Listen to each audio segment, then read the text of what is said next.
Yeah, it's like every fight was like this. People were diving and dying. Diving and dying, everyone's screaming out, is this QM? No, this was actually them having positioning, just waves going in and out, sustaining. And White Man actually healed a lot without losing too much members for themselves. Yeah.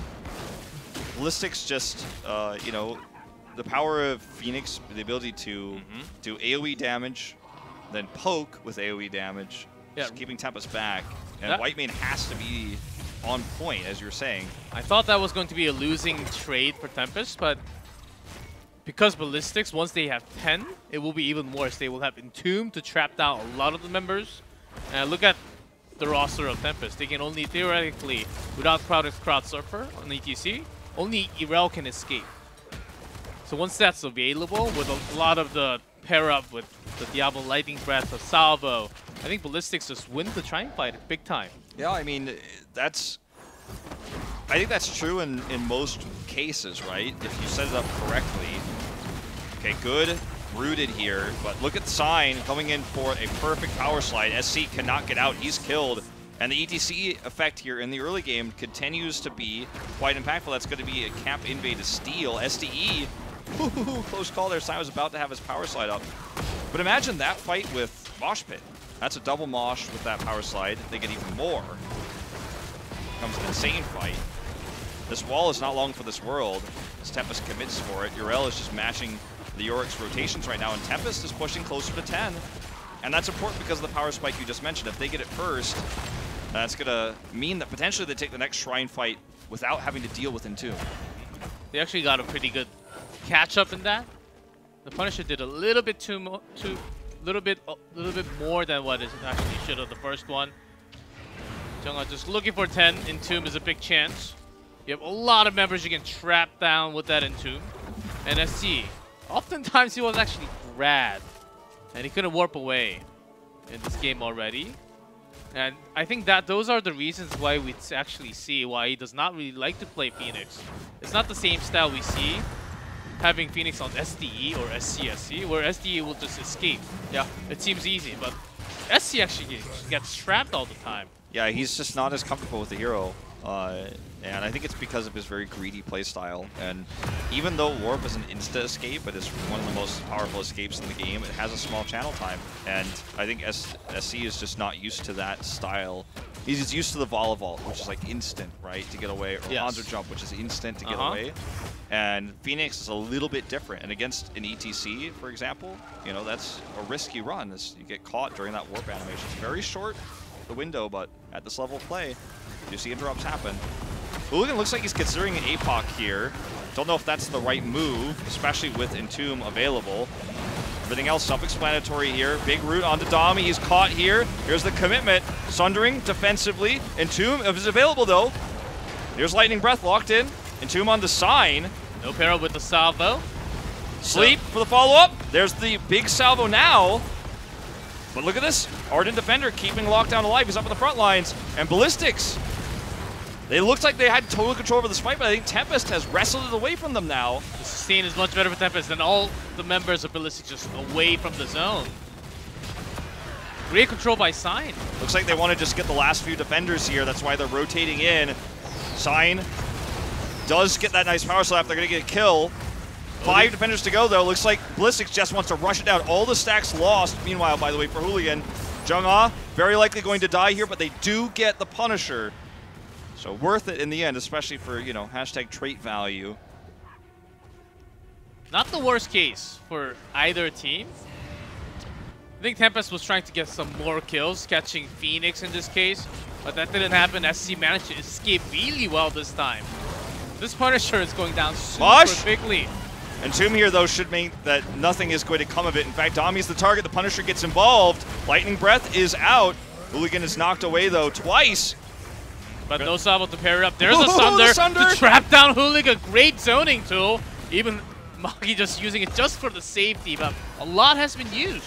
A lot of missed skills on that little choke point there. And he was actually body blocking Diablo as well. That was a funny moment there. But Tempest managed to get the Punisher. without the fort going down. So that's a good news for them. Remember, too, that SDE has been split pushing top this entire time, getting that extra soak. The wave was favorable for him, so he was able to go up there and manage the push that was on the wall. So he got free soak there and then pushed another wave. So forces the rotation up now for lockdown. Tempest is now kind of setting up for a 13 talent tier advantage. How do they initiate the next fight? 50 seconds until Mosh, something that Ballistix is keeping in mind, but Sign is still far forward here because Sundering's about to be up. And right now, this is the scariest moment for Ballistix for this next shrine. This Tempest is roaming around because there's no other objective on the map, so Tempest is just looking to get a fight here when they have this advantage. Leoric seems to be the target, but Jungha managed to escape. Yeah, they're just going to turn this into a well. This ends up being effective either way. Look at Lockdown getting all this information. This is a choke point they do not want to go in against Sundering. Maybe they do, because they do spot Phoenix and they do have Hyperion. Just going to rotate. Yeah, I mean, Ballistix, you know, if they go in that choke right there, just because they see out of position Urel doesn't always mean it's going to be a good fight. Look at this rotation now for Ballistix. Looks like a little bit lost. You know, they're 5-manning here, but they're not accomplishing anything, whereas Tempest is kind of splitting. And extra soak, lockdowns in the top lane. Very safely behind the wall, mind you, because they didn't have vision. Now, only just now does it feel comfortable to actually attack that minion wave. And notice how during the team fight it's really hard to see, but Sign would, whenever Diablo goes for a target, Sign would be nearby, or he would actually come in with the power slide and space melt Diablo away, so they can't actually focus the perfect time. So it's actually a good peeling tool against Diablo, but they can't manage to put out the percent damage that actually wants to pull Diablo. Of course, they got the souls and one stack's gone, but when that's been kept up, can they have enough damage to focus Hooligan? We'll have to see on that. Yeah.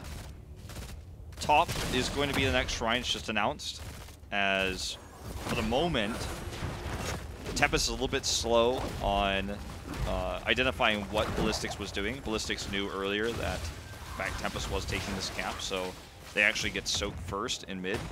12 minutes. Yeah. No forts. No forts. Very passive game here. 5 kills, but the objective being 1 for Ballistix means that they still have that lead. Structural damage. Slow here into the root, but it's not going to mean anything. Good, though. Taking a lot of damage, but here comes the engage. Sign has Mosh finally. It's going to be a Sundering into a very valuable Mosh here. Look at Dami just threatening that right now. As the AoE damage comes through from SC's. And Hooligan actually bought a good amount of time for them to get some defenders. 10 up right now for Ballistix. They want to get the objective a lot more than the team fight. I think Tempest actually just has to commit to a fight here. Heal Deny comes through. Hooligan's caught by the Sundering the Sleep here to try to keep him alive. Does have that lightning breath coming out. Big salvo, good. Barely escapes in the back, and they have that opening pick, so even though they're down 12 defenders here, they should be able to get back onto the shrine and start cleaning it up. And in fact, Ballistix just going to give this away. This was their goal from the beginning. Win the team fight and then take the Punisher. But Ballistix had a different idea where they just have Jungha up there, like a Sonya-ish. Just doing the shrine by himself all the time, making sure they have sustain. But in this case, great isolation with the Sundering getting a pick onto Hooligan. And that's what they wanted to do this entire series. Yeah. Finally, they're making that work a little bit on Dami's throw this time. It's a good reminder that the only defender kill that matters is the 40th. And everything before that can all just be wiped away if you are able to, during that farming phase for the enemy team, find a better engage angle. The Sundering was so good. You know, it's not Lockdown who gets redemption on the Thrall, it's Dami, in fact. Another player who avoided playing Thrall throughout his career. Yes. But, you know, in this meta you have to. Like, you cannot avoid it here. Yeah, I remember the conversation. A long time ago where Wolf asked the question, why not Dami, why do you not play Thrall? He just does not like it, you know? Yeah, it's like SC not liking Phoenix. Well, good strat, but Diablo can't really go and there's no wall to connect into. He's got the armor here, so he heals through. Sundering is up again. It's on a very, well, I don't want to say very low cooldown, but for what it does, it's actually quite low. more impactful than Mosh Pit more consistently in a lot of these fights. They have this zone, so Ballistix SD is at the bottom, and he has to come all the way around. So that's a small little value that Tempest is getting by controlling the zone here with the camp control. Yep, they just basically guaranteed vision so that the Causer camp would actually kill that. Yeah, nicely done. That was the idea, the plan with that for Tempest. Very risky, but very rewarding when they were able to pull it off. And this is their game now. They have full control. Hooligan needs to be careful about coming up like this, though. He's going to eat so much damage. Here comes Dami, sundering up. So be careful about Hooligan being alone, but the rest of the team rotates in. Meanwhile, Jonga getting a lot of split push done in the top lane, catching up on that experience. Yeah, but Irel rotates up, so that's not too much lost on the mini. Oh, Dami doesn't know. He has no idea. He is so dead. Could not be more dead. Small mistake here leads to a huge victory for Ballistix, who can now shove this into the bot fort and kill it. Such a painful moment. Such a painful moment indeed. As he has Sundering, he has all the lead for the team, make great initiations, and you just face check into the bottom where you think the rotation is going to be. Yeah, that's just a, you know, a momentary lapse of judgment. And it's also so frustrating for Tempest because they're down 2-1, right? One more loss and they're out. They had control of the game, and now they no longer have control. Fort's gone. They're going to push even for this mid fort. This is the first time Ballistix has been able to really push out on the map and take objectives. Yeah, look at Hooligan's HP bar. That's like a barcode right there. Yeah. And you don't even have that much time. You lost your macro when they had the control. But trying to regain that with Thrall coming back and the bottom. And the bottom fort is also damaged for Ballistix. I'm pretty sure they want to rotate after this game. Control, time it with the next shrine phase. That's going to be exactly what they're going to do. If they clear the top camp as well, or the red camp, then that's going to be really impactful.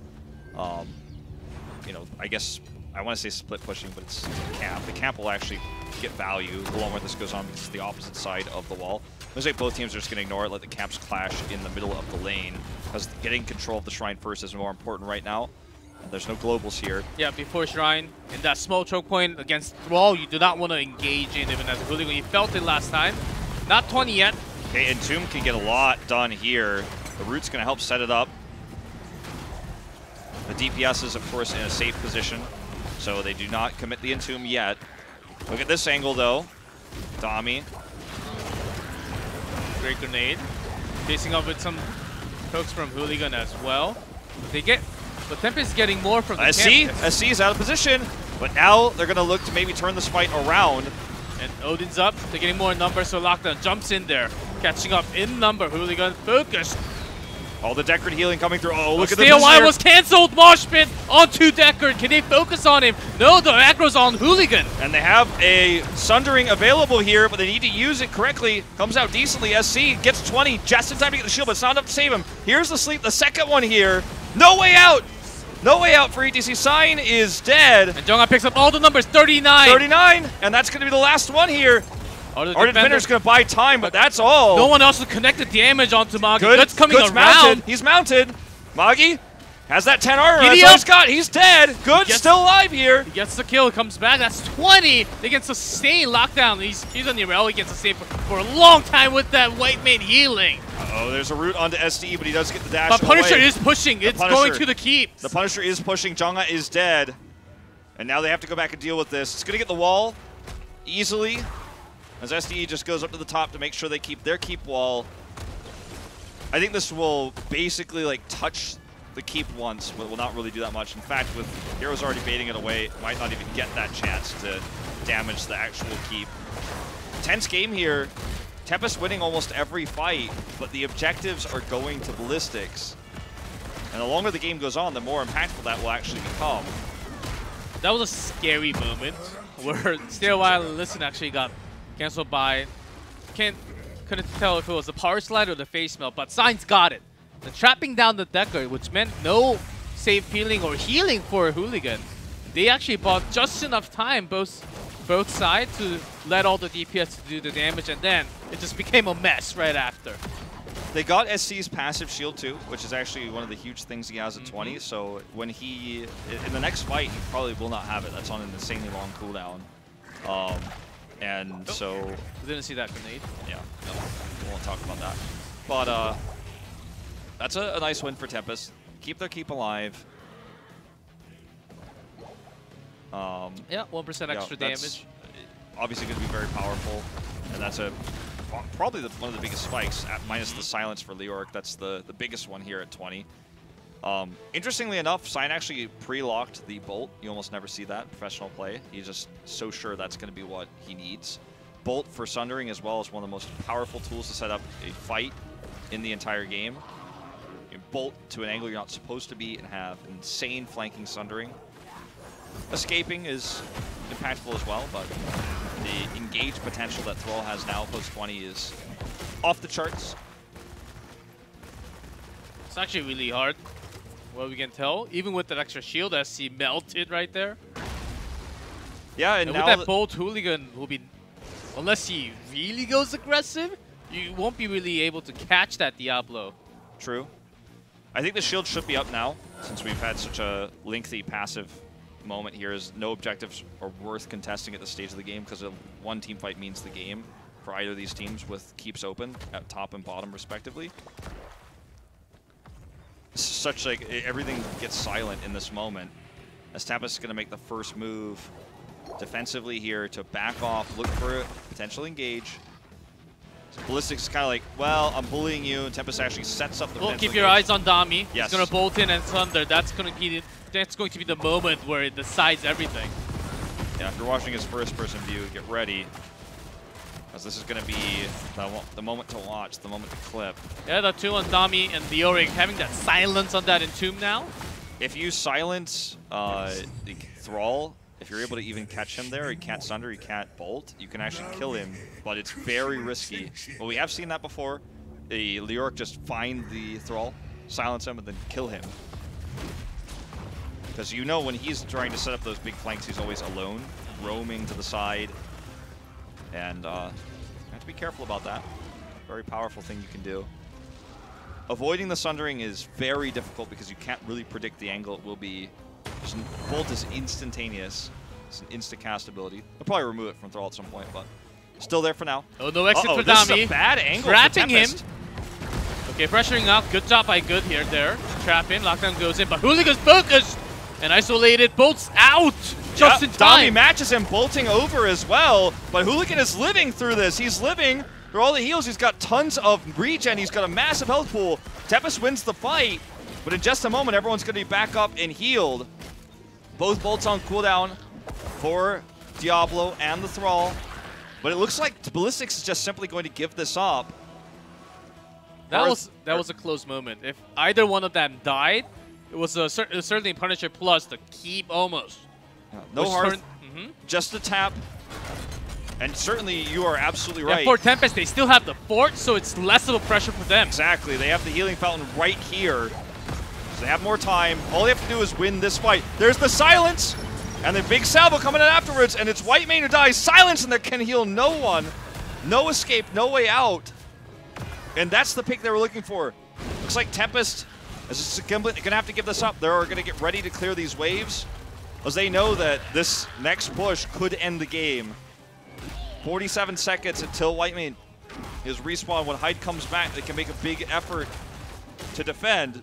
And obviously they still have the majority of their heroics here. 40 seconds they will have that Ardent Defender. So it's basically going to be all of their heroics versus all of Ballistix. Yeah, without the first heal, we'd say rely on this. Even ETC. Look at Lockdown. He wants to flank this. They don't have a healer. Well, they're still going to try to fight this. Magi is the target. Sundering here. Zero-man Mosh, and he's gone. Hyperion doing some damage, but they have to focus damage on SC. Phoenix going in straight diving. There's no one who can stop that Phoenix right now. That's the end of it. 3 kills here. Ballistix has the Punisher. It's a Mortar Punisher, but it will end this game. 2 seconds until the respawn of Hyde. There's just nothing they could do. They don't even have Sundering. They used it in that fight. Tempest made a tough call. We're 25 minutes nearly into the game, so sometimes you feel like you have to fight away from keep or you're going to lose it no matter what. They tried, they failed, and that will be the end of it. This is just a formality. Salvo Gonna get the blow up there. Dami will be the second to die. They do get the counter kill there onto SDE. Yeah, but the Punisher is 90%. There's no way of stopping this with Thrall alone. And SC There's still has a no shield way. too. Another stun. Hooligan tosses him over. That's a team wipe. And HGC comes back for no. He had a zero-man mosh pit. I don't think he can do anything in this type of situation. The Towers of Doom game, the Dahaka pick did not work out, but in every other way, Ballistix was the more consistent team tonight. They had the better rotations, they had the better cohesion in their squad. And Tempest walks away with, you know, feeling like this series didn't go their way. They weren't able to set up the fights they wanted. Their drafts were good, but the execution was poor. And that's, I think a lot of it goes back to the weakness we pointed out before the series even started, is how is Lockdown's solo lane right now? It's just a little bit inconsistent. And that's SDE's fans right there in the crowd. Go support him. Subscribe to SDE after watching the match. You can get all those emotes. Of course, I'm not his fan, but just shouting it out there. So, was that Irel first pick worth it at the end? No. So I was saying stage dive and mosh pit was not really a big impact in this game, which can always be. But it's a big risk when you're up against so many crowd controls like this. It's just, in this series, Ballistix played a little bit out of their comfort zone, which I appreciated. 2 games of SC Phoenix and 1 best of 5, that's a record breaker. But they played Deckard. They played the sustain game. They played around, making sure that whatever tank Sign was trying to play was going to be low impact, playing around Lockdown's rotations, the invades we saw in Game 1. And in this series, looking at it, I'm just trying to track this a little bit further. Deckard has a 100% win rate in this series. He did yesterday as well. Just keeps winning. His win rate... Gotta check those papers. Yeah, let's take a look. He is currently in first place for support, 60.7% win rate. After 3 wins today, he'll jump up to 37 and 22, so probably jumping up like 3 percentage points maybe. And Whitemane even drops down further. Yeah. And Deckard is just those... Because of that zoning, it's the most important tool. And so much slow and the roots, everything. It's pretty crazy. It is, man. It's, you know, you got to play around Deckard Cain. You have to draft him, or you have to have a comp that has burst. You have to be able to break through. And Tempest tried a few times, but it feels like the cohesion just still isn't there yet with the role swaps. Despite Good being an absolute great DPS, everything that changes around that is still a little bit rocky. Like, no one is going to look at Good and say, well, I don't know if he's a great main DPS yet. He is absolutely a great main DPS, yes. And that's why they're doing this, but Lockdown still needs some time. But time is running out because BlizzCon qualifiers are coming up very soon. And with this win, very likely, Ballistix pivots themselves towards that 2nd seed. And Tempest will very likely sit in the grand finals of playoffs where that the BlizzCon qualifier will be. And you said earlier, if Tempest won this, it would be the first time in a long time where they sit above Ballistix, but maybe it's just not this season. Maybe not, but we have a lot more matches coming up.